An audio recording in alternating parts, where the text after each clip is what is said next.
boys and girls, children of all ages. This is At the Helm Sports. I'm your host, Derek Helm. Thank you for joining me for episode 163. Please be sure to follow and subscribe on Apple Podcasts and Spotify. Leave those 5-star reviews if you're watching on YouTube. Hit the like button. Make sure you're subscribed to the channel. This week, we're going to be diving into Week 18 Draftkings plays and strategies. Now, obviously, it's Week 18, and it is absolutely chaos. Some teams don't care. Some teams are playing for their playoff lives. Some players have incentives. So there's a lot that can go wrong, but we're going to try and get basically just an overview of kind of who to target, what teams actually are playing for something, and going to have to let the week go on a little bit to kind of hone in on ownership and who's actually going to be popular. But just going to try and do our best here this week to give an overview of Week 18, because basically it's kind of like a glorified preseason DFS in some ways. I mean, we're going to get a bunch of backups. We're going to get some superstars. So we might as well just dive right into it. It's a 13 game slate, so a large slate, but a lot of these games we could probably cross off. Carolina at Atlanta is our first one. 48's the total, so a pretty good total here. 8.5 or 8-point favorites are Atlanta at home. Now they absolutely need to win to keep their playoff hopes alive. So pretty big favorite at home, 8 points. Penix has looked pretty good. Obviously, later in that game, that game ended up being incredible, but I think he looked pretty good. Carolina obviously isn't a defense that scares you in any way, shape, or form, and Carolina has shown that they can be a somewhat competent offense here. So I think this is one of the games we can actually target here. The fact that Atlanta wants to play for something, the fact that Carolina wants to play spoiler, Bryce Young wants to basically improve a little bit going into next year. So there's some things to like here. I like the Bryce Young side. Obviously, Thielen coming off of a big week, 6,200. Maybe that scares some people off, but I would expect with his consistency and the fact that he flashed a little bit of upside last week, he's probably pretty popular here. Legette's only 4,200, Coker 4,100. So I don't mind those guys. Obviously, Thielen would probably be the preferred play there, but you can make a case for Blackshear or Boone. Probably really don't want to go there. I'd probably just go the Bryce Young side and stack it up there. And then you can make a case for Penix stacks here. I do think that against this Carolina defense, we could see his best game of his young career. And obviously you could pair him with London, 6,500, who isn't too expensive. Mooney hasn't been great lately, but 5,100 is pretty cheap for him. Pitts is terrible, so probably really don't want to go there, but you could make a case for it in Penix stacks. And then Bijan, 8,500. I think that price probably scares people away. We're going to get a lot of backups and cheap guys on this slate, so I think paying up for him will get you contrarian. As I said, it's a Thursday, and really I'd say late Saturday is probably our best bet at getting some idea of ownership here, but I'd expect a lot of ownership projections to be off this week. But just feeling wise, I think Bijan would probably be a guy that goes overlooked a little bit, so probably makes him a great play against this terrible Carolina defense. Now, as I said, we don't know ownership, and maybe because of the matchup and the motivation here, Bijan does get a little bit steamed. So regardless of whether he's owned or not, I really like him a lot here. And I think this is a game that you can actually target, and there's some good pieces here. Next, we have Washington at Dallas. Now, Washington doesn't really have a ton to play for. Basically, it would just be seeding in there. They're in the playoffs, so I don't know how much they put the pedal to the metal here. So for that reason, I don't really love the Washington side, but I guess there are some pieces that you could play. I'd probably prefer Brian Robinson in this one at 6K. Don't know how much work he gets, but I think at this price, Dallas's defense hasn't really been great. So if he's getting enough work, I think you can make a case for it there. I wouldn't go with any Daniel stacks this week. I don't know how much they're going to push him in this game. And then on the Dallas side, just with the fact that Lamb is out, this offense doesn't exactly look right. So you can make a case for Cooks. Just he should get a good amount of targets. The fact that he's only 4,700, I think that's fine. And then I actually like Rico Dowdle a little bit in this game, 5,800. Washington hasn't been incredible defensively, and he should get the bulk of the carries here. So at 5,800, I think that's fine. Probably just looking at the two defenses or the two running backs in this one, and probably not much else. You can make a case for Zacchaeus here, 4,500, just with how popular he could be if Diami Brown is out. I'd expect him to be used a little bit after the game that we saw, but I think he'd be probably the only one I would really play on the Washington passing side. So really not a game that I love there.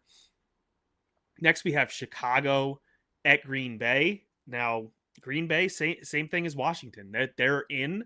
They're basically playing for seeding. So it just matters how much they want to change their seed. 10-point favorites at home. 41 is the total here. So I don't know. I think a fully clicking on all cylinders Green Bay you can make a case for as a double-digit favorite here at home. Chicago hasn't been great, obviously not winning a lot of games, but 10's a lot of points. So I think Chicago might be able to hang around enough in this game to cover that number. Do I want to play anybody on that side, though? Not really. I mean, I could actually make a case for Swift this week, 5,400. Just with his big play upside, I think that would be fine. And if you wanted to play a one-off of a DJ Moore or Keenan Allen, I think that's fine. I'm not going with Caleb Stack. So one of those three would be my preferred. Roma Dunze banged up, so if he's out, one of those wide receivers would actually be a lot more enticing. Don't love Stacks, and obviously for good reason. It's really hard to know who to pair him with. Don't know if Watson's going to go yet, but I'd probably maybe take a flyer if I really wanted to just do a skinny stack in this game of one of the wide receivers and bring it back with one of the wide receivers or Swift on the Chicago side. But Jacobs is banged up. I don't know how much they're going to play him. Probably with the workload he's been getting this year, might be better off just resting him for the playoffs here, which would bring a Emmanuel Wilson or Brooks in play. Now, Brooks is banged up as well, so if for any reason he can't go, I think Wilson becomes a great play at 5,100. But Brooks at 4,900, I think one of those two guys could be in play here if for some reason Jacobs can't go. But I'd probably just look to maybe one-off somebody in this game and just take them at a good price. Not really looking to stack this one up. Next, the game that I do think will be popular from a stacking standpoint, and I don't mind it, is Jacksonville at Indy. 45 is the total here. 4.5-point favorites are Indy. Really neither team playing for much other than pride, but in division and in a dome, I mean, these defenses haven't looked good. So Richardson probably going to be out again. So Flacco would be in play at 5,400. Obviously, you could pair him with a Pittman, Alec Pierce, or a Downs. I think they're all affordable in the low 5K range. So definitely could make a case for the Flacco stacks. If you want to bring it back, obviously Brian Thomas Jr. is an absolute monster, and 7,300 is still too cheap for him. So I will be playing him in a ton of lineups. Probably the only one I really love from the Jacksonville side. Just with Bigsby and ATN kind of not getting the bulk of the workload here, there is some upside against this Indy defense, but I probably don't love it. So it would probably be Flacco stacks for me and bringing it back with a Brian Thomas or a Jonathan Taylor, and then bringing it back with a Thomas. And I think that would be fine there. I also think Brenton Strange is actually in play here at 3,500. If you wanted to make a case for Mac Jones, Strange, and Thomas, and then you could bring it back with a pass catcher on Indy or Jonathan Taylor, or if you just think that this is a game that does shoot out and go way over that total, then I guess you could overstack it and bring it back with a Taylor and one of the wide receivers. And I think you can kind of make a case for Mac Jones on this slate. Just Flacco's probably going to get popular. We're going to have a lot of backup quarterbacks here, so Mac Jones on basically a preseason slate, I think you can make a case for it. And I would say a lot of people aren't going to go there. It's an easy stack because, just basically pair him with Brian Thomas Jr. If you wanted to throw Strange in there, I think you easily get all of his production there. So pretty easy stack. And then there's some bring back options on the Indy side. So this game is one of the few games I will say there are some stacking options here. Next, we have Buffalo at New England. This one, not really too enticing. Buffalo doesn't have anything to play for. They're locked into the 2 seed going into New England. Josh Allen's going to play, but they already said probably not much. So 2.5-point favorites on the road. 38's the total, pretty low total. New England really can't get much going. Drake May is banged up as well. So if he can't go, it's Brissett. Then I really wouldn't like anything in this game. You can make a case for Ramondre 5,500, had a touchdown against Buffalo last time they played, and Buffalo's rush defense isn't great. I really don't like much here. I think you can make a case for Ray Davis 5,200 on Buffalo. I do think that they're going to rest Cook. Ty Johnson has been used a bit, so maybe they go there, but maybe they want to see what they have with Ray Davis and they let the young kid play quite a bit in this game. So that's a possibility, but that's risky. Trubisky makes some sense at 5,500. I mean, we know he can run a little bit. He can definitely pass all over this New England defense. The problem is, who do you pair him with? Because how much are these starters going to play? And then are you going to take a chance and stack him with a Keon Coleman or a Mac Hollins? There's just too many guys to know who it is on a regular week. And then when you put the variance in of these guys might not be playing the whole game, makes it a little risky. But if you wanted to play Trubisky by himself, I actually think that could potentially be fine. As I said, there's going to be a lot of weird, cheap quarterback options on this slate. So as the week goes on and things get a little bit more solid, we can have a better idea. But it would probably just be Trubisky, maybe take a chance on Ray Davis, and then Ramondre on the other side. And really don't like a lot of the pass catchers for New England. So overall, probably not going to be playing much of this game. Next, the New York Giants at Philly. Another game really doesn't matter much. Philly locked into that 2 seed, so they don't have much to play for. Barkley's not going to play. Hurts is not going to play. I've seen people saying, "Oh, why wouldn't they let Barkley go for the record against his old team?" I said it on this podcast weeks ago. He didn't go to the Eagles to break a rushing record. That does not matter.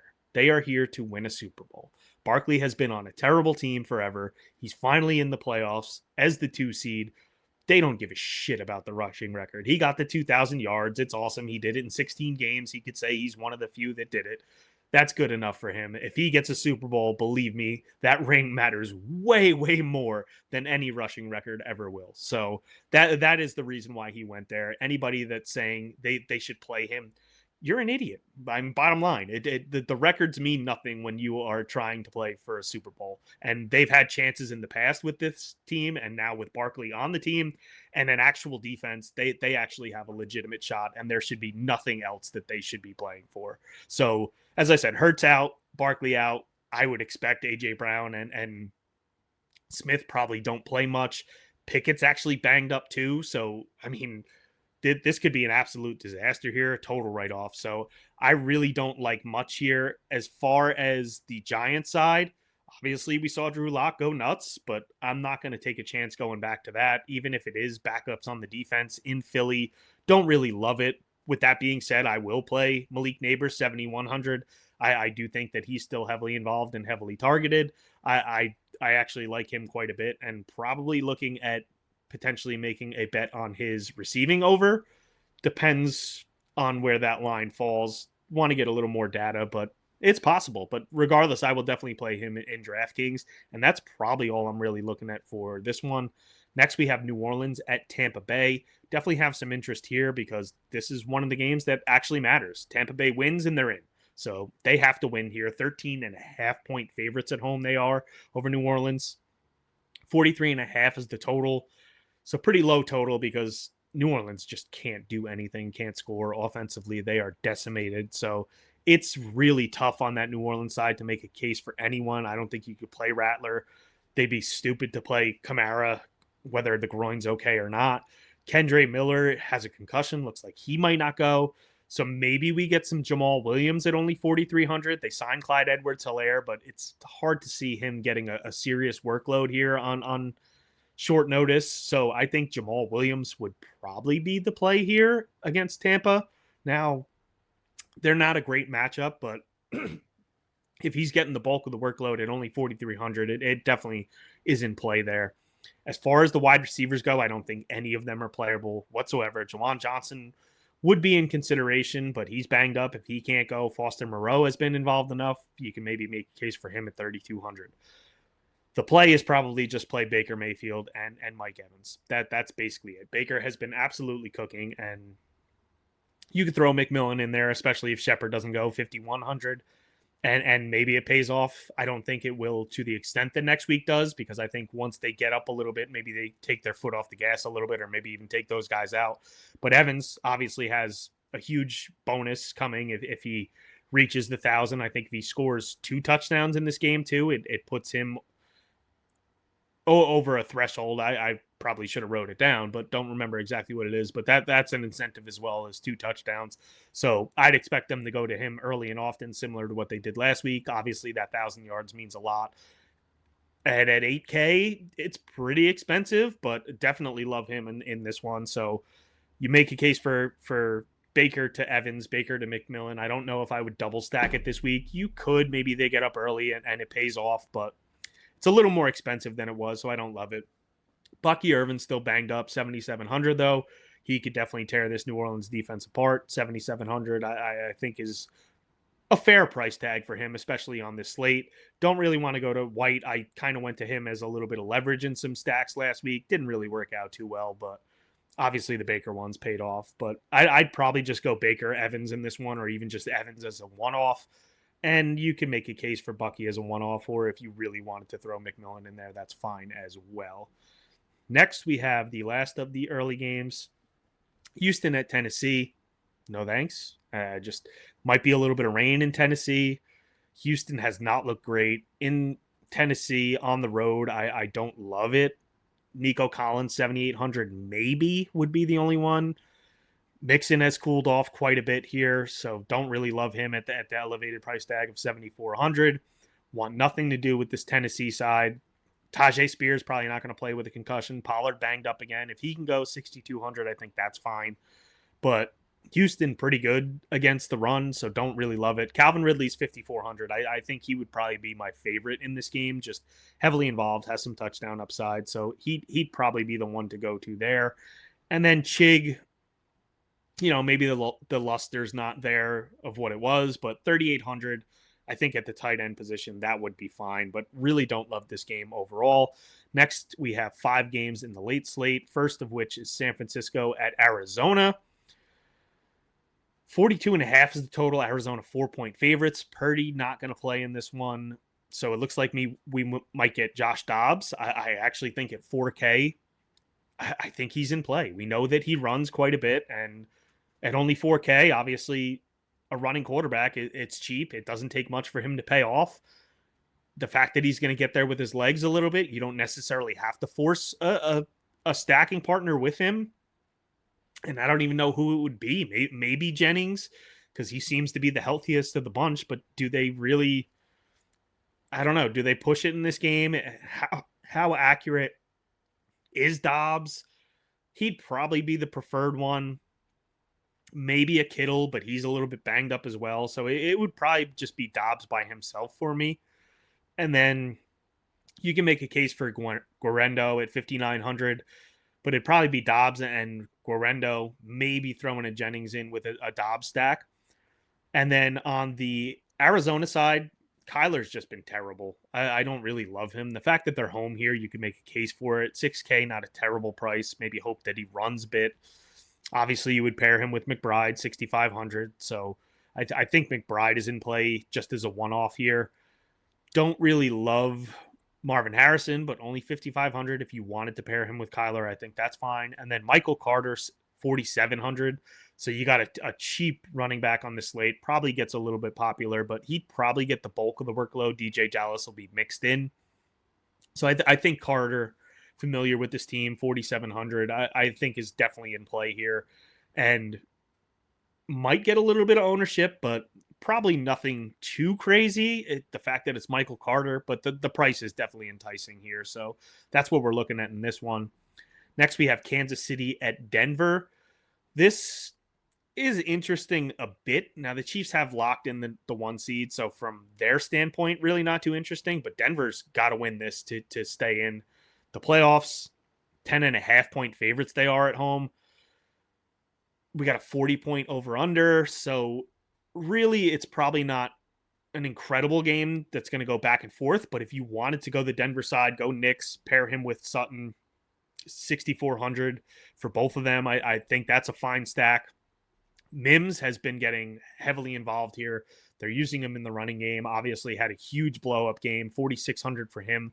Probably not a good enough increase for the role that we've seen with him. So he would be my other option on this team if you wanted to pair him with Bo Nix.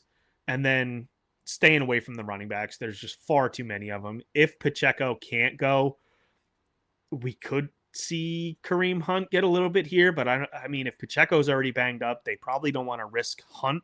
So it could actually be Samaje Perine, but it's just too many mouths to feed there, too much unknown of how much they're going to play. So this KC side, I'd say for the most part, you probably want to stay away. I don't know how much they're going to be used here. And maybe you make a case for Carson Wentz, but who would you pair him with? And 5,600, it's not like he's in the 4K range. So I really don't love it against Denver, who's playing for their season. So it would probably just be the Denver side for me, and not going to force a bring back on that Kansas City side. Next, we have Seattle at the Rams. This one's kind of interesting. The Rams are locked into a playoff spot, but again, playing for seeding. I would expect Seattle wants to come out here and put out a showing on what's their last game of the season against the division rival. So Geno stacks are okay. I think 5,500. Pair them with DK, pair them with JSN. JSN 6,100. DK's only 56. I think that's definitely in play this week. Then we have Charbonnet, 6,700. Obviously, he's going to be heavily involved. But I think it's pretty straightforward there on that side if you want to play the Seattle side. And I actually like it quite a bit this week. As far as the Rams go, I don't love Stafford stacks, but you can make a case for Kyren Williams here. But maybe they want to see what they have in Corum. You know, the fact that the playoffs, they're already in there. They don't really want to risk too much Kyren with the amount of workload that he's got this year. So could see Corum mixed in there a little bit. 5,600 though for him. Pretty expensive for a what if. So don't really love a lot on this side. There's so many games where there's so many questions this week. But Puka's 8,300. You can't love that, but it is Puka. He's been great. No one's probably going to use him, so you can make a case for it in larger field stuff. Kupp has been terrible, 6,300. They probably don't want to risk him too much. So for me, it would probably be Kyren, maybe take a chance on Corum in some larger field stuff, and I'd be fine with some Seattle stacks, or if I just wanted to play Charbonnet or one of those two wide receivers as a one-off on the Seattle side, I think that's fine. Next, we have the Chargers at Vegas. This is another one where Chargers are in. They're just playing for seeding. So do they really care that much? I don't know. 5-point favorites on the road. They are 41 is the total. Throat's getting a little scratchy here. Sorry. But I mean, we're going to expect that the Chargers come out here and at least start this game wanting to play. So I think Herbert under 6K is fine. The issue is McConkey banged up. Do they want to risk him? Quentin Johnston can't catch a ball, but every once in a while catches 2 touchdowns. So 4,800. I think you can make a case if you wanted to play Herbert stacks, you could pair him. If McConkey's going, obviously he's pairable with Herbert. And then I really wouldn't go crazy there. It would probably be a skinny stack with Herbert, hoping maybe he does a little bit with his legs, throws a couple touchdowns, and pays off. Dobbins, if Gus Edwards is out still, 6,300, I think is a great price for him against a terrible Vegas defense. So I think that price is definitely affordable for the upside that he possesses in this game. On the Raiders side, Abdullah a little bit banged up, 5,100, getting a ton of work, actually scoring some touchdowns. So if he can go, I like him quite a bit. I think the price is too cheap there. If he can't go, don't really love Madison. The guy has shown absolutely nothing.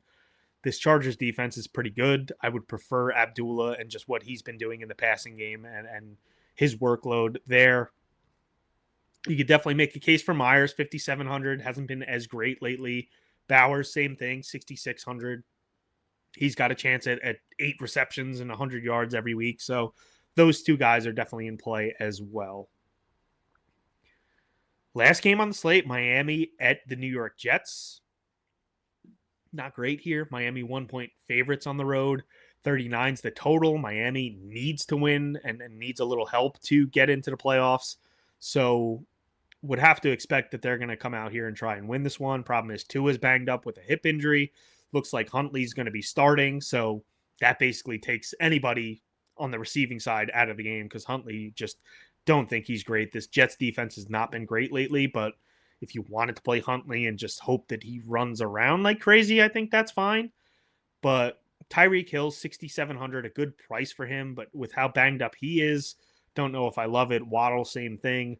I'd probably prefer a Jonnu Smith at 5,800, but pretty expensive for a tight end there. And with Huntley, don't really love it. So Achan would probably be my favorite on the Miami side. Just regardless of game script, he's going to be involved. He's going to get some looks in the passing game. 7,200. He has big play upside against this Jets defense that doesn't like to tackle. So he would be my preferred route on the Miami side. Not looking to stack up Rodgers this week. I think you could if you wanted to, but I'd probably just play Brees as a one-off, 6,500. Devontae 7K isn't a terrible price and should still that they're going to look to pad his stats and him and Rodgers together. And then Garrett Wilson could be auditioning for another team here at 6K.